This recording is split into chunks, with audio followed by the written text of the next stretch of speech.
Well, hello, and welcome back to part 2 of this week's episode of Student of the Gun Radio. And thank you for taking a moment out of your day, your night, or whenever you happen to be listening to this, to join Jared and I in the, well, we are in the Student of the Gun studios, and you are wherever you happen to be on planet Earth.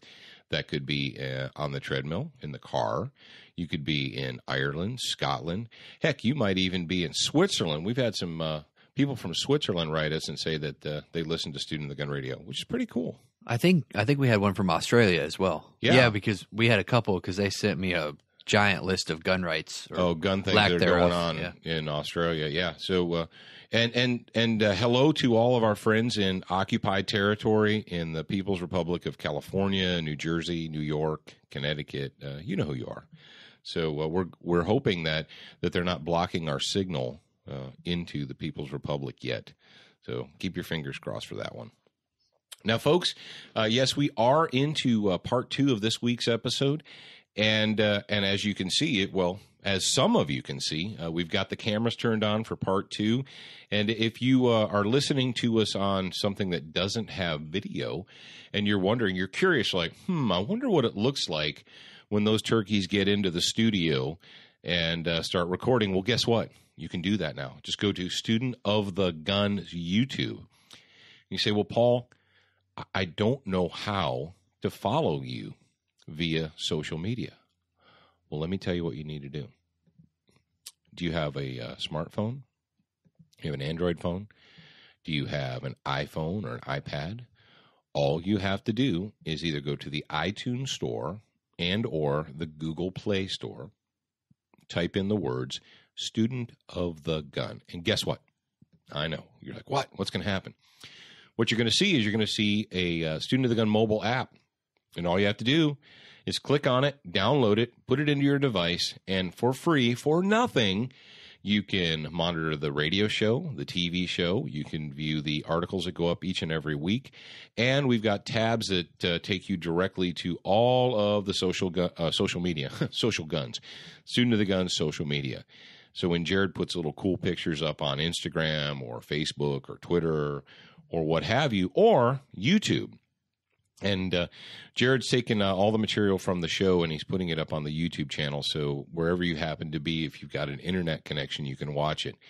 It's something that's really cool if you have one of the newer televisions or if you have an Xbox or I guess a PlayStation 4. Jared, do the PlayStations have the cool YouTube apps on them? Do you know? I don't know. I don't know. I know the Xbox, the new Xboxes do. But anyway, you can watch YouTube videos on your big old flat screen TV in high definition for free. How cool is that? It's pretty cool. All right, folks. And if you're an old guy and your grandkids taught you how to podcast, well, congratulations. We're glad that you're out there listening to us.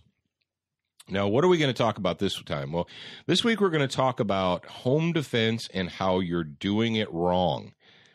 And the reason that this story actually came to light, or how I came to know about this story, was through my editrix. That's a female editor for you people out there in Rio Linda. The editrix at The Blaze sent me a note the other morning and said, hey, would you care to comment on this story? And if so, I need at least 1,000 words in a couple of hours. Well, this story comes to us from the date line is Little Falls, Minnesota. And the title of the story is You're Dead. Minnesota homeowner told teen burglars. Now, what did we tell you about the use of the word teens? Number one, media sources, they will use the word teen to try and soften the fact that someone who is 17, 18, 19 years old is also committing felonies. If someone is breaking into your home, if they are committing a felony, stealing your car, committing rape, robbery, murder, and they like to use this term teen, because when you hear it, what do you think? Oh, well, I have a teen in my home, or teens. That just sounds like a... No, if you're 17 or 18 and you break into someone's home, you smash the back window of their house and you enter in order to commit a theft offense or other felonies, you don't get to go by the soft term teen. But I digress. Well, it turns out that a one Byron Smith, age 65, of Little Falls, is being charged with first-degree premeditated murder for the slayings of 17-year-old Nick Brady and 18-year-old Haley Kiefer on Thanksgiving Day 2012. Now, I read this story. This story, if you haven't heard it, it's bizarre. It is crazy. Because in a normal world, you think, okay, we have a retiree, we have an older gentleman who's in his home. And while he's in the house, two home invaders break a window, bust in a door, come into his house. He uses a gun to stop them. In a normal and sane world, most people in the community would say, okay, hey, two teen scumbags bust into somebody's house. The homeowner, especially if they're an elderly retired person, they use a firearm to defend themselves. Generally, the community will rally behind them, right? Not so much in this case.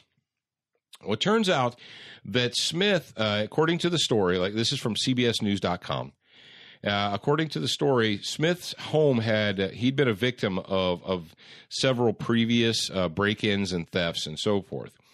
And he had armed himself, and he had set up recording devices following the repeated break-ins. Now, when we say recording devices, these recording devices weren't just video. They had audio recording capability, which plays into the story. So Thanksgiving Day 2012, Mr. Smith is home, and the two turkeys involved here, Brady and Kiefer, break into this dude's house. Okay. So they break into the house. It says jurors, and they listened. The jury actually listened to all this audio. And so jurors listened to this and heard the sounds of glass breaking on the recording. Then they heard two gunshots, and Brady groaned. Then they heard the shooter say, "You're dead." Then almost immediately after Brady was shot, they hear, now hold on to your socks, the rustling of a tarp.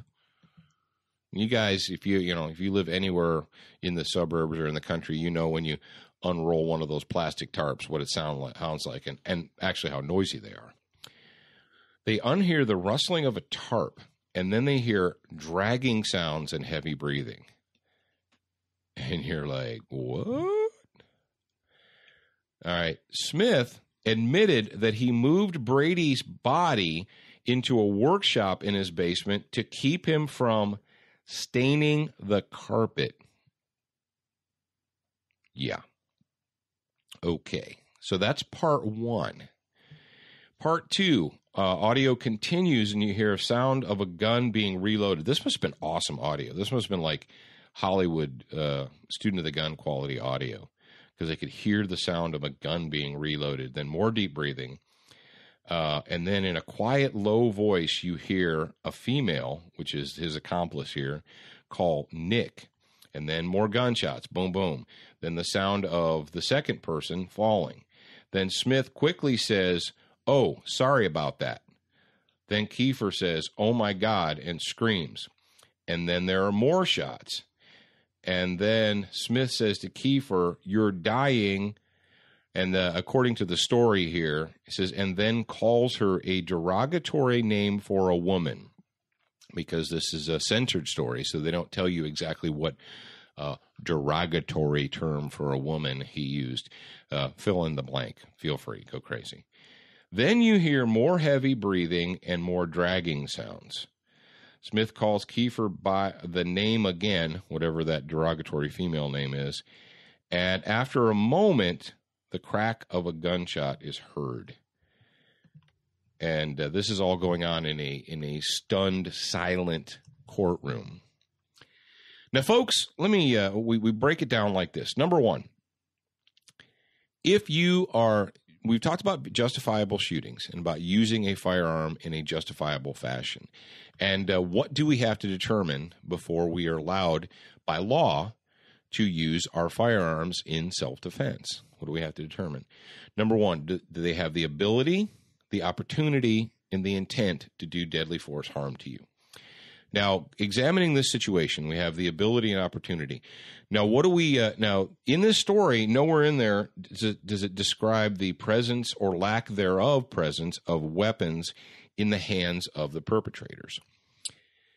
But what do we know about disparity of force? Let's say, and in the story it says the teens blah blah blah were participated in sports, were known by the community and participated in sports. I don't know how that makes them innocent of burglary, but so they're known by the community and participated in sports. So, and of course they show like yearbook photos of these kids. It's kind of like the whole Trayvon thing, you know, when a teen commits a felony, the news media has to go out and find their 8th grade yearbook photo, and they use that. You really want to know what the moral character of the people involved? Find their Twitter feeds, find their Facebook pages, and then you'll know the moral character of the people involved. I do not trust the CBS media to tell me the truth. Sorry, not after the Trayvon thing with the little angelic junior high photo. After reading the story, I did look at their Facebook pages. They're private pages. Have they been scrubbed? No, they haven't been scrubbed. They're private pages, and I'm not their friend, obviously, so I can't see everything. But from their Facebook pages, the pictures in this story are pretty accurate. Oh, are they? Okay. Does it portray them as home invaders and burglars? It says that. It also says, didn't it say in the story that the deceased Brady was a suspect in a previous break-in at this guy's house? It says court documents from another case show Brady had burglarized Smith's property at least twice in the months before the killing. So apparently, this kid was a recidivist criminal, and for those of you who didn't go to public school, you know that means he's a career criminal or a budding career criminal. He does it all the time. All right, so let's talk about the ability, opportunity, and intent. If you have two young, strong, physically fit attackers against one single older attacker, where is the disparity? Well, the disparity of force lies within the two. So can you, as a citizen, say, well, yeah, there's two people about to beat my face into the ground, but there's two and there's me, but I don't see a gun in their hand, so I can't use a weapon to defend myself. Well, it's a disparity of force case in this particular situation in favor of the home invaders. Now you say, all right, that's ability. What about intent? Ability and opportunity. The opportunity, they're in the same building. Okay, there's opportunity there. But what about intent? What do we know about intent? Well, did they kick in the back door and say, hey, old man, we're going to kill you, or what? Well, when you're in the commission of a felony, if you find yourself in the commission of a felony, whether it is a burglary, kidnapping, robbery, rape, what have you, that would be a demonstration of intent. You're like, well, what do you mean, Paul? Well, let me see. Someone kicks in your front door. They enter your home. It's 2 o'clock in the morning or what have you, or 7 a.m. It doesn't matter. And by the fact that they have forcibly entered your home, aggravated burglary is the forcible entry of an occupied dwelling to commit a theft offense. So we have two people in the commission of a felony who are in the middle of committing a felony, aggravated burglary. And so that's your opportunity or your intent thing. I'm sorry. So you got ability, opportunity, and intent. So right from the very beginning, this would be a clean shoot, to use a little bit of cop lingo there. Well, where does the train leave the tracks?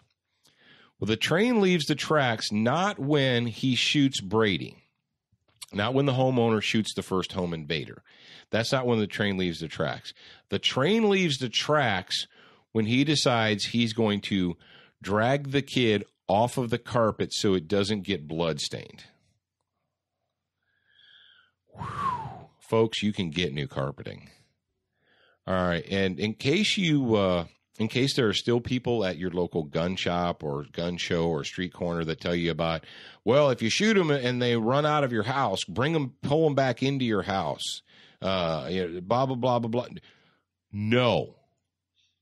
Do not alter the scene of the crime or the incident. Why? I'll tell you why. Because it's going to come out in the investigation afterwards. They will find out that you altered the scene. The only time, there's a little asterisk there, the only time that it is permissible for you to alter the scene of a shooting, a crime, an incident, or whatever, is if you're doing so in the interest of your own safety or survival. I'll give you a great example. You use a handgun to, or whatever. You burglar breaks in, smashing. He's got a gun. You shoot him. He falls down, and he's not dead, but he's like moving around. And you have the forethought to kick his gun away from him, or something like that, right? Or let's say that you believe that the house may catch on fire, or something. Then you can alter the scene. But dragging someone into another room to keep their blood off your carpeting, that's psycho stuff. That's serial killer stuff. That's like some kind of a house at the end of the road kind of a thing there.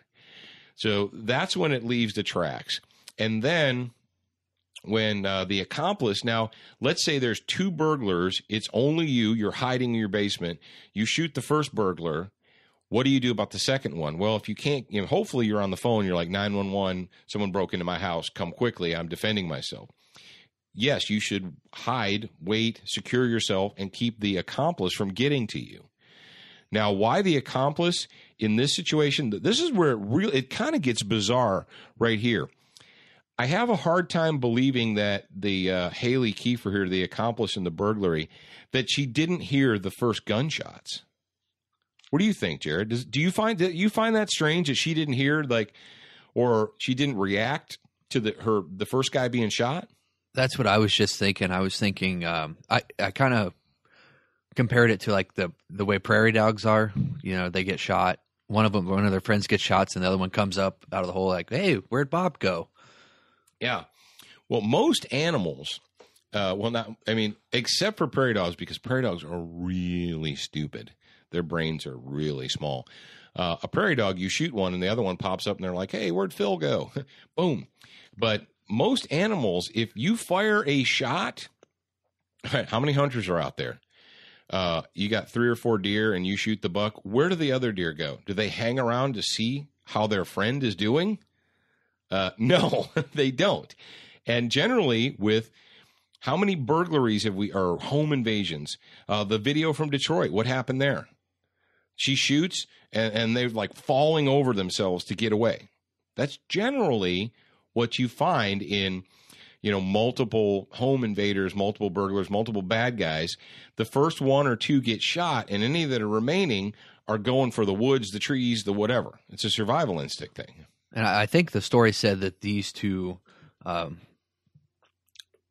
to be adults, I don't want to say teens because it's kind of misleading. Yeah, the burglars. I'm pretty sure it said that they were cousins, so maybe it was like a family thing where she didn't want to leave him because he was family. Oh, that could be too. And we're just going off this one particular story, and I guess not the long story short, but what we've got here is we got her, and she comes back in. We'll get back onto it here.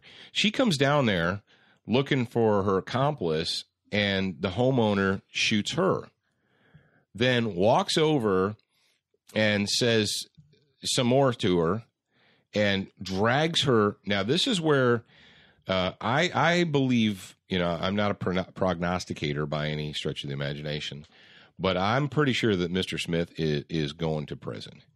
And this is why. When do you stop shooting? Lawfully, morally, legally, if you use a firearm to defend your life, when are you required to stop using that firearm? I want you guys to listen closely because I'm tired of hearing if you pull your gun, you better be ready to kill somebody. Yeah, it's crap. By law, you can use a firearm to defend your life if the big 3 are met: the ability, the opportunity, and the intent, right? Now, what is ability? If someone is trying to harm you, you use your firearm, you strike them with the projectiles, they fall to the ground, and they can no longer present a threat to you. That means that the first question has been answered and it's over with. Doesn't matter if they're still there. It doesn't matter if they still hate you and want you dead. If they have lost the ability to harm you based upon the fact that you just shot them, you can no longer continue legally and morally as well to shoot them. Do you understand this, ladies and gentlemen, Mr. and Mrs. America? The moment if this girl, if they determine that she was down and she was no longer a threat to this guy's safety, and then he went ahead and shot her again just for good measure, that is murder. And it's to prison he will be a-going. Now, and the dateline on this original story was the 22nd of April. And obviously by the time you hear this, it's going to be about 1 week later. And folks, I tell you what, this is a weird story. It's a twisted story. It's freaking bizarre. Now, and you say, well, what about his statements of you're dead or using derogatory language or whatever? It's like, dude, in a life or death situation, when the adrenaline is pumping through your veins, you're probably going to say stupid things. That I got that. It's not that big of a deal.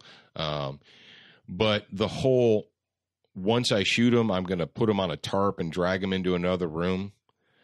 I don't know how you look at a jury and say, I was in fear for my life while I was, and then, go through the whole serial killer motions of like moving the bodies and stuff. If you alter a crime scene, they will find out, and it's going to make it look like you had something to hide. Because who alters crime scenes? Who alters the evidence of a crime? People that have something to hide, people that are guilty. Now, just as a quick caveat, now we'll put this one to bed. The premeditated, just based on what I know about the law and what I know from being a police officer, premeditated. In order to get a first-degree homicide premeditated, the prosecution is going to have to prove or to convince the jury that this guy set up the entire scenario where these two were murdered, where these two were killed, shot, what have you. And I'm going to have a hard time believing that even a first year out of law school defense attorney is going to be able to shoot that out of the water. How do you say that the homeowner somehow brought these burglars into his house? So premeditated, in order to get a premeditated conviction, you'd have to determine or prove that that the actions of the deceased did not play into the thing. I don't see that happening. Let's move on. They'll probably get second degree or manslaughter or something like that. All right, let's move on and let's talk about some guns and motivation to buy guns. Okay. All right. Yeah. Well, while I was researching this story, but before we do that, we talk about guns and motivation to buy guns. We want to thank our good friends at Colt Firearms, the makers of the LE901 rifle. Check that out at Colt.com. Keltec Firearms of Cocoa, Florida, and you can find them at Keltec it's KeltecWeapons.com. Is that correct, Jared? KeltecWeapons.com. That is correct. That is correct. They've had a couple websites throughout their career. Crossbreed Holsters of Republic, Missouri. We're going to go see them next month at crossbreedholsters.com. You want to check out the most comfortable in the waistband holster you'll ever wear. You're going to pick up a Crossbreed. And then don't forget about our good buddies at, am I wearing my Excess Sights hat or my Crossbreed It's a hat? Crossbreed hat. I'm wearing my Crossbreed hat. Okay. But don't forget about our friends at Excess Sights. Check them out at excesssights.com. If you actually want to be able to see your front sight, which is always a good thing, you might want to consider installing an Excess Big Dot on it. Now, when I was researching the story that I wrote for theblaze.com, I pulled some information from the nationalshootingsports.org, and they did a study, and this is from June 24th of 2013, of first-time gun buyers. And we found that the vast majority of first-time gun buyers, when they stated their reasoning behind buying a gun, this really won't be a surprise, but this kind of knocks out the whole most Americans agree that we need more gun control, and most Americans agree that we need more gun safety, and shut up. It's a lie. It's bull crap. If most Americans were afraid of guns, why is it that, number one, there are more gun owners in America today than there have been at any time in our nation's history, and that 87.3% of them said they purchased a gun for home defense, and then 76.5% used the terms self-defense as a reason for buying a firearm. So either 8 out of 10 or 7 out of 10 people that bought a firearm for the first time, and in the last 5 years we've had a record number of first-time gun buyers, are doing it to defend themselves. And usually when you do surveys, most companies stack their odds by interviewing certain kinds of people. The NSSF did this through a third party, and the company was called Infomaniacs Incorporated. I don't know much about them, and I haven't been able to find their website yet. But NSSF did not do this on their own. They farmed it out so that they could get accurate numbers. And the study also says that women in particular are highly focused on personal defense and self-sufficiency. Wow. And older first-time buyers, aged 55 to 65, indicated their concerns that firearms may no longer be available to them for one reason or another.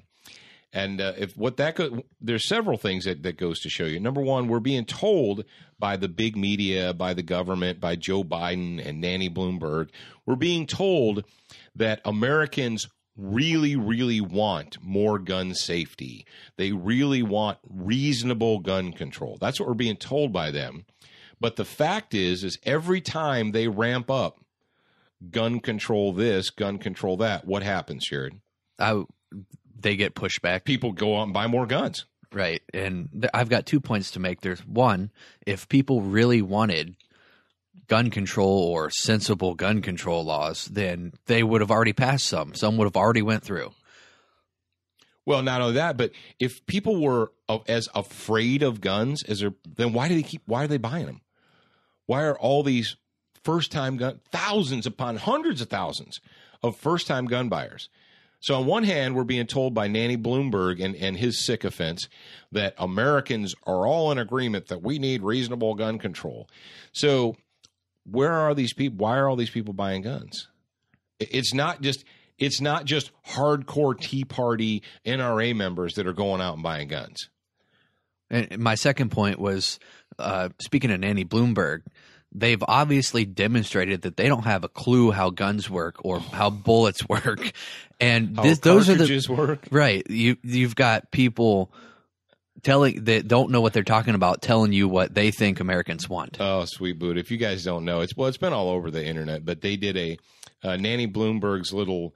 We talked about it last week. His little every American town or all American. Another gun town. What the heck is the name of that? Every town for gun control or something? Every town for gun control. Yeah. Thank you for helping me. They put out a poster. They did a big graphic to demonstrate how everybody wants gun control. And it's a cartoon-like barrel of a gun. And then it's an entire rifle cartridge shown exiting the barrel. Yes, an entire rifle cartridge. Bullet, case, powder, projectile, primer. It apparently in the idiot Nanny Bloomberg world, that whole entire thing is what goes downrange. Every once in a while I'm driving in my car, I hear a commercial that makes me feel all warm and fuzzy inside. Have you heard the Barney's Police Supply commercial? But we believe gun control is knowing how to hit your target or whatever. Yeah, and I'm guessing that you guys up there in the slave states or over in California probably don't have those kinds of commercials on the radio. Yeah, we have local commercials that are pro-gun. So anyway, first-time gun owners, self-defense and home defense are their number one concerns. Imagine that. Now, this next story we've got for you, it's not so much a gun story as it is a mentality story, but it kind of ties in with the public schools versus guns. And it's a slave state news. So what does that mean? We get our slave state update. I like to teach you all the rules. I get to see them set in stone. I like it when you chain me to the bed. Well, so what do we know about Colorado? We know that Colorado is in a position where they're trying to out California. I think a lot of that is because a lot of California hippies moved into Colorado and tried to turn the state into, California Part 2. But we got our dope smoking hippie liberal idiots out there in Colorado, and all the pot never hurt anybody people. We got college students eating dope candy bars or something and jumping off the roofs and killing themselves. We got husbands eating dope cookies and like freaking out and killing their wives. Well, now we've got the story comes to us from WLWT.com. Dateline is April 24th. Pot trade lands fourth graders in some hot water.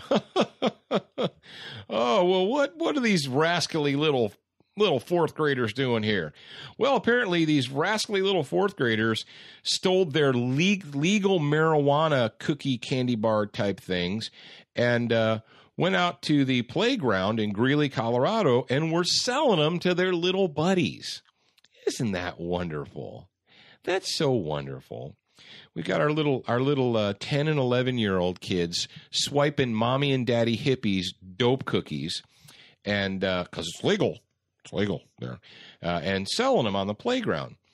And we didn't think that was, hey, that's going to happen because, hey, folks, if you're a dope smoking hippie left wing person and you think that your actions don't affect your children, you're a moron. All right.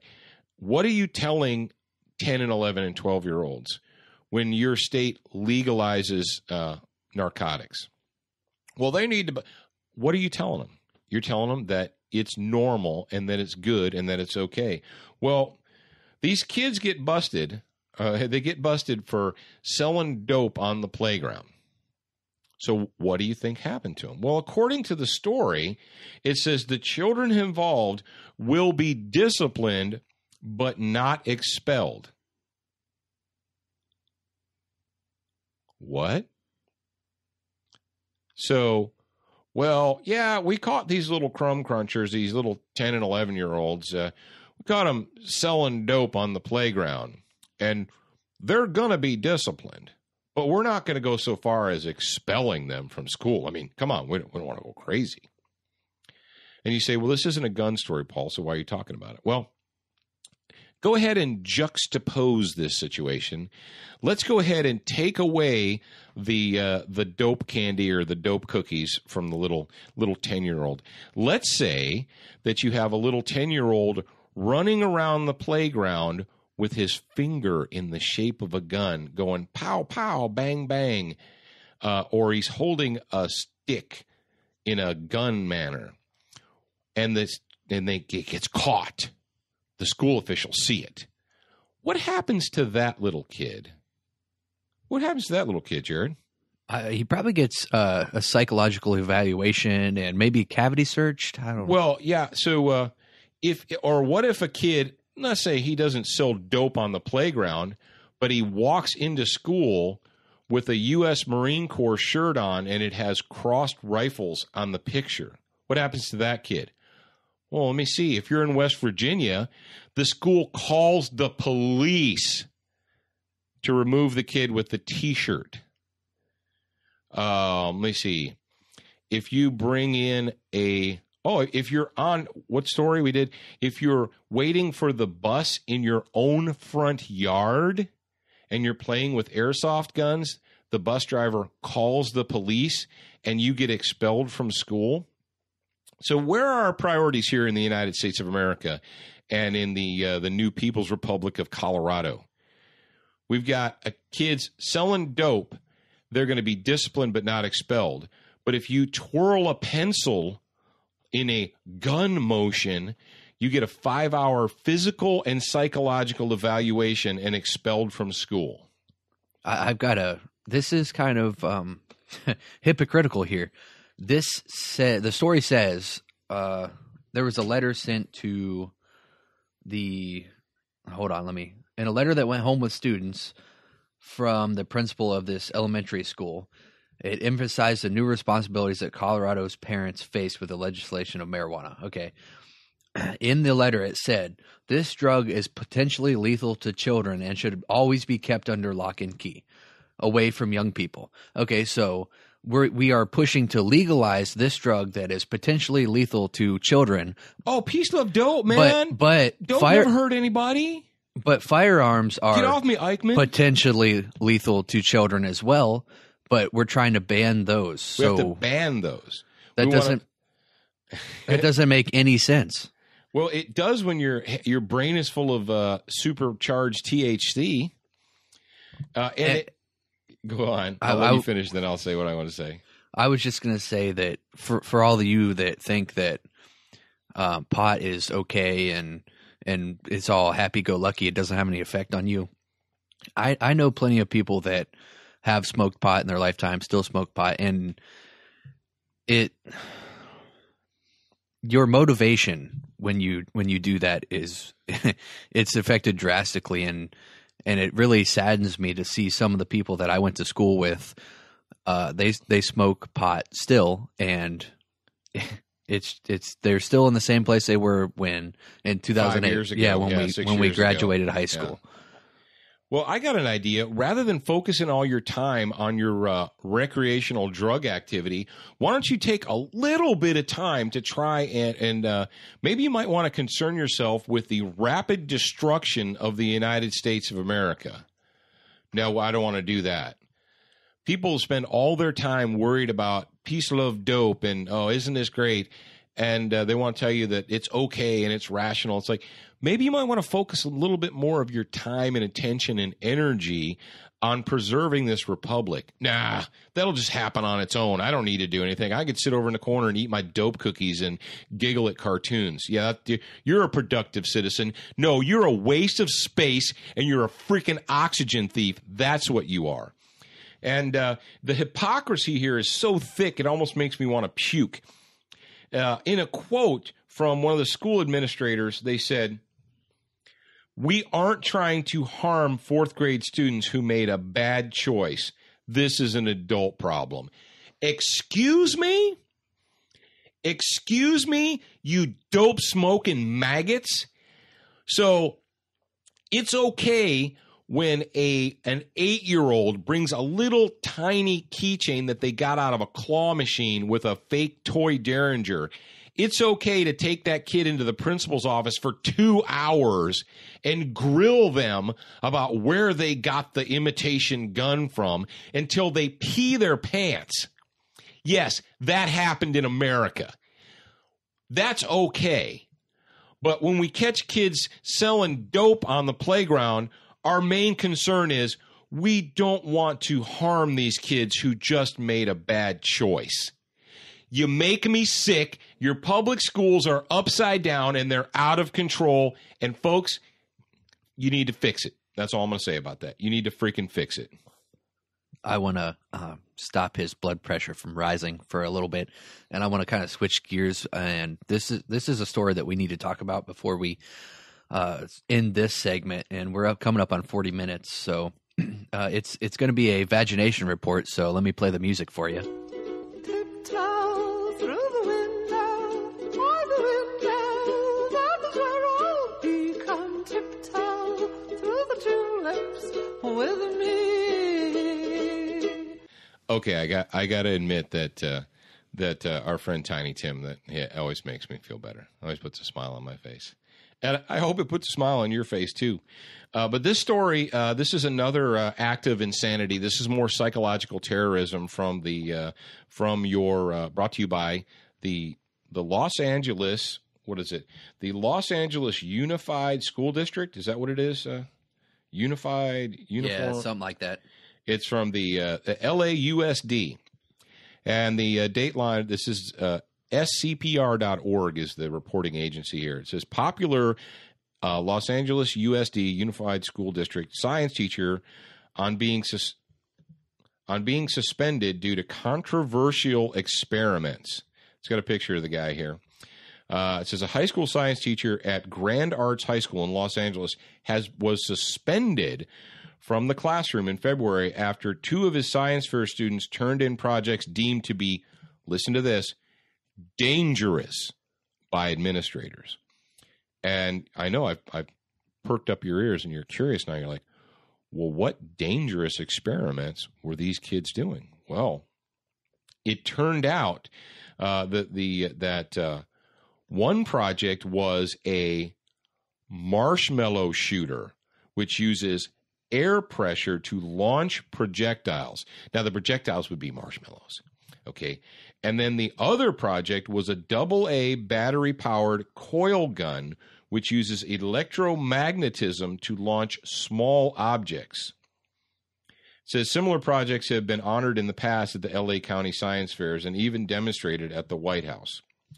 So let's get this straight. Let's get the facts of the case here. This guy was suspended because he sanctioned and oversaw 2 science fair projects that what's the verbiage? They said imitation weaponry. What did they use? Yeah, it was. Let me look and find it, but it was something like that. For a marshmallow gun. Oh, here it is. Supervising the building, research, and development of imitation weapons. Yes. Imitation weapons. Folks, if you don't think that the train is off the tracks, if you don't think that I can't think of anything else. Hippie liberal dope smoking maggots are in charge of these schools. I don't even know what to tell you.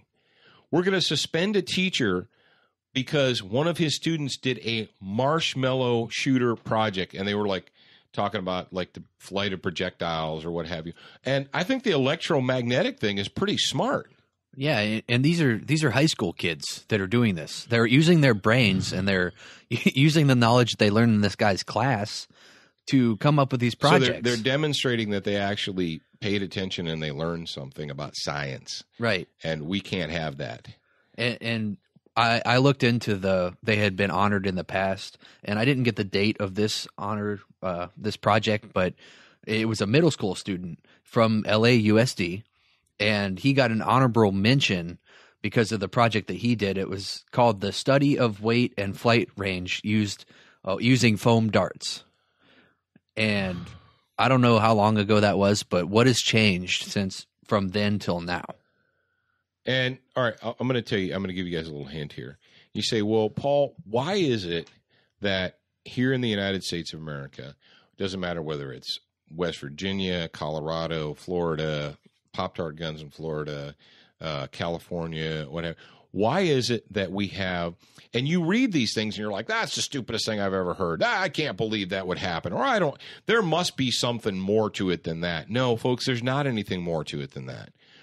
Why do these liberal elitist do-gooders who think that it is their job to not teach, but to indoctrinate your children in the proper way of thinking about things?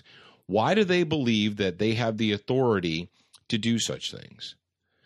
Could it be because they look out across the landscape and they see that the people that are supposed to be or ostensibly in charge in the United States would support that type of an action? Do you think that the Department of Justice is going to step in and be on the side of the science teacher? Or do you think that the Department of Justice is going to be on the side of the state, on the side of the school, on the side of these psychological terrorists who are trying to indoctrinate your children? This isn't a single incident. It's a pattern of behavior. You mean it's not an isolated incident like they tell us? Oh yeah, it's just 574 isolated incidents of psychological terrorism in the public schools, or any school for that matter. And ask yourself, why are they trying to remove or make guns look bad? Oh, folks. Here in Pearl, Mississippi, I don't know if we've mentioned this on the radio before. Yeah, you have. About the guy using a gun. Yeah. The principal met possibly a school shooter coming into the school with a gun. Yeah. Yeah, and nobody got hurt there. Oh, that's craziness, folks. And do what you want. And I know a lot of you out there you're gonna like, oh, you don't understand. It's not that easy. No, it requires effort. You're absolutely right. To be a responsible citizen requires effort. And I understand that a lot of you out there don't want to put that effort in. I got that part. And, live your life as you'd like to live it. But for me and my own, we're going to do it the right way. And it might be the difficult way, and it might not make you happy. But I'm not here to make you happy. Keep that in mind. So, Jared, what do you want to talk to the people about before we let them go? Is that it? Yeah, I think let me check the notes real quick here. We got the Thought Police story, but I don't think we have enough time to do it justice. Yeah, we're already up at 46 minutes here. Yeah. Make sure you put frog lube on your black carbon seal microphone so they don't rust. It smells like minty winter fresh. Yeah, that's right. When you shoot your gun, you get a little whiff of mint. Yesterday, Dallin was out at the range. He was shooting his gun. He's like, every time I got my gun out, I was shooting it. I fired it, and I smelled a little hint of mint or wintergreen. It makes it that much more enjoyable. It's good stuff. It's good stuff. All right, ladies and gentlemen, thank you once again for joining us for Student of the Gun. Make sure that you're checking out Student of the Gun TV, Dish Network, channel 266, Monday nights at 9. And yes, indeed, we are working on brand new material for Season 5 of Student of the Gun. You can always check us out at studentofthegun.com. Don't forget, we're giving away a Century C39 100% made in the USA AK rifle, plus ammo, plus frog lube, and all you have to do is be signed up for our newsletter. So go to studentofthegun.com, sign up for the newsletter, and you are automatically eligible for that contest. Unless you live in the People's Republic of whatever, where you're not allowed and you're a slave, then it sucks to be you, and I'm sorry. But, hey, U-Haul Ryder and Penske are renting trucks every single day. I think a Century Arms C39 rifle is a pretty darn good reason to move. Move into free America. Move to free America. That'll pay for at least half of your moving costs. All right, ladies and gentlemen, do not forget, you are a beginner once, but you should indeed be a student for life.